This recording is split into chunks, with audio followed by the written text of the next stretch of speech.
যুক্তরাষ্ট্রের আলবানি এলাকায় ৭ এপ্রিল স্থানীয় সময় সন্ধ্যা ৭:৩০টার দিকে রুট 8 সড়কের ভ্যান ওয়াইক লেনে একটি প্রাইভেট কার নিয়ন্ত্রণ হারিয়ে বিপরীত দিক থেকে আসা গাড়ির সঙ্গে মুখোমুখি সংঘর্ষ হয়।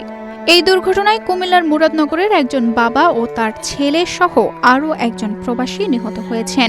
আহত হয়েছেন আরও দুজন, যাদের অবস্থা গুরুতর বলে জানা গেছে। স্থানীয় সময় রাতেই উদ্ধারকারী সংস্থা দুর্ঘটনার স্থান পরিদর্শন করে আহতদের হাসপাতালে পাঠায়। 200-র বেশি সার্ভিস ও ফিচারে লেনদেনের সব বিকাশ অ্যাপে সম্ভব। নিহত প্রবাসী পরিবারের কাছে এই সংবাদ পৌঁছানোর সঙ্গে সঙ্গে তাদের গ্রামের বাড়িতে শোকের ছায়া নেমে এসেছে।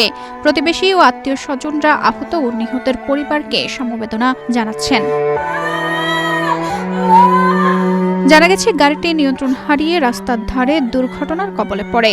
স্থানীয় প্রশাসন ঘটনার তদন্ত শুরু করেছে এবং দুর্ঘটনার প্রকৃত কারণ উদ্ঘাটনে চেষ্টা চলছে। বুধবার নিউ ইয়র্কের বাইতুল আমন ইসলামিক সেন্টারে জানাজা শেষে নিউ জার্সিতে তাদের দাফন করা হবে। তানজিদা রহমান, ইনায়া, বাংলাদেশ প্রতিদিন।